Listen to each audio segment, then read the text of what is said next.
Imagine you're a soldier. You've spent months training. You've got a rifle, a uniform, military orders, and one mission: protect your country. Then your commander walks in and says, "Today we're going to war with birds." Not another country, not an army. Birds, and somehow that's not even the dumbest war in human history, because people have also gone to war over a pig, a bucket, and even a soccer match. So today we're looking at the dumbest wars humans have ever fought. And trust me, humanity does not come out looking good in this video. Let's start with Australia. Because if history has ever produced a sentence that sounds completely made up, there's a good chance Australia was involved.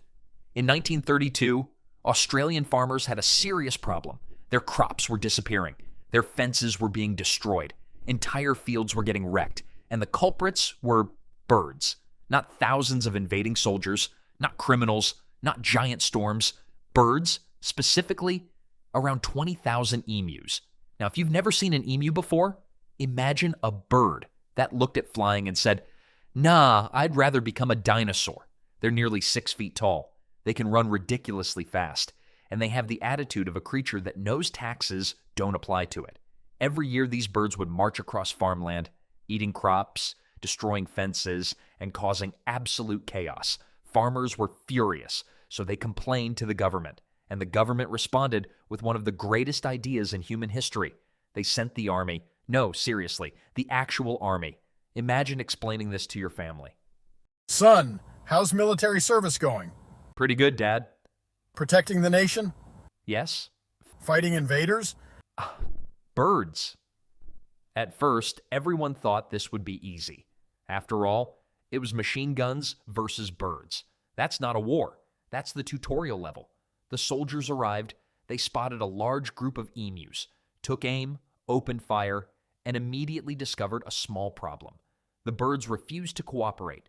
Instead of standing there dramatically like movie villains, the emus exploded in every direction. Some ran left, some ran right, some disappeared into the distance. Within seconds, the battlefield looked like someone had kicked over a giant box of feathers. The soldiers fired hundreds of rounds. The result? Barely any emus. The birds had somehow won the first battle, which was embarrassing, but not nearly embarrassing enough, because things were about to get worse. One military officer later claimed that the emus seemed surprisingly organized. Some birds would stay alert while others fed, and whenever danger appeared, they'd warn the rest. Basically, the emus had discovered teamwork, which was unfortunate, because that's usually the army's thing.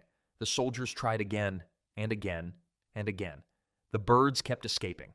At one point, the army came up with a brilliant new plan: mount a machine gun on a truck. Now we're talking. A moving gun against running birds. This was definitely going to work for approximately 8 seconds. The truck bounced wildly across rough terrain. The gunner couldn't aim. The driver couldn't keep up. And the emus simply ran away, which meant the Australian military had accidentally created history's first off-road comedy show.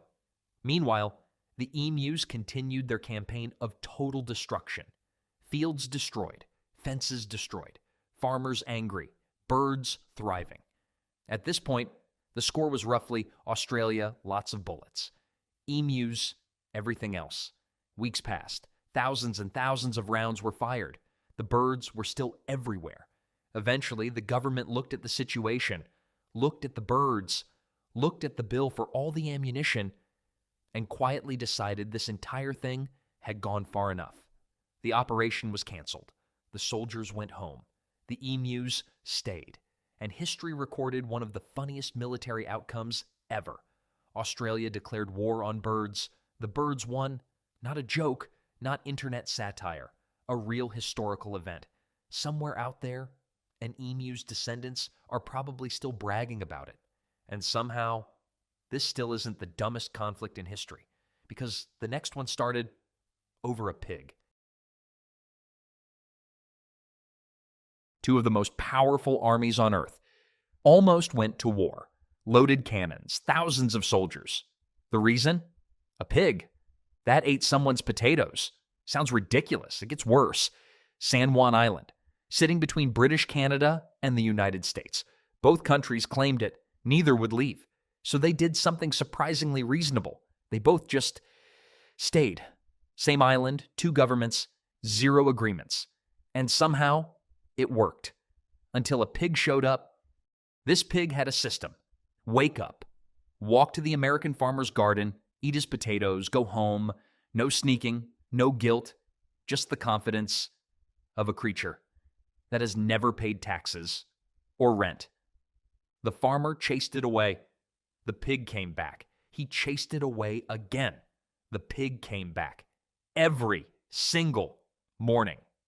At this point, the pig wasn't trespassing, it was commuting. One morning, the farmer finally snapped, caught the pig mid-breakfast, raised his rifle. Bang! Problem solved. For about 30 seconds, because the pig belonged to a British farmer who showed up immediately. Furious, the American offered $10.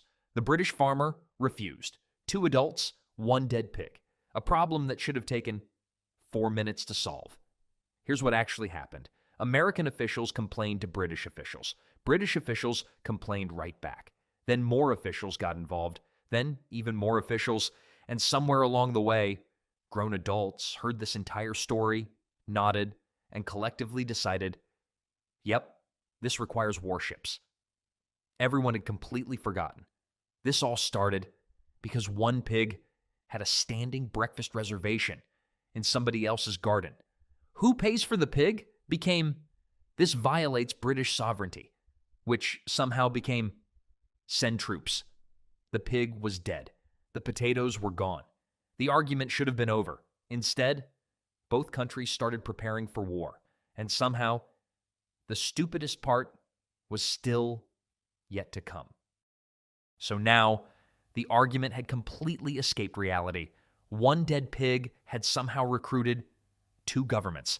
American soldiers arrived, then British soldiers arrived, then more soldiers arrived, then 5 British warships sailed in, loaded cannons, loaded rifles, hundreds of trained soldiers standing face to face. Because apparently, breakfast had become a military issue. Imagine spending months training, learning battlefield tactics, perfecting your aim, only to arrive and discover your deployment orders were somehow connected to a pig. Nobody wanted to fire first because nobody wanted history books to say, congratulations, you officially started a war over breakfast. So everyone just stood there, watching each other, waiting, trying very hard not to become the dumbest person in history. Meanwhile, politicians kept arguing, generals kept planning, warships kept waiting. The pig remained extremely dead. At one point, there were nearly 500 American soldiers staring at 5 British warships. Think about that. Hundreds of soldiers, massive naval ships, loaded cannons, military commanders, all because one pig had really liked potatoes. Then, something almost impossible happened. The adults started acting like adults. Instead of firing, they started talking. Instead of attacking, they negotiated.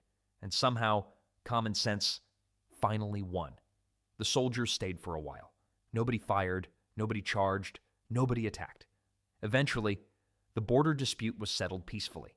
The armies went home, the warships left, the island stayed, and the only casualty was the pig. One pig, hundreds of soldiers, 5 warships, 0 battles. History looked at all of this and somehow decided, yep, we'll call that the Pig War. Not a joke, not internet satire, a real historical event.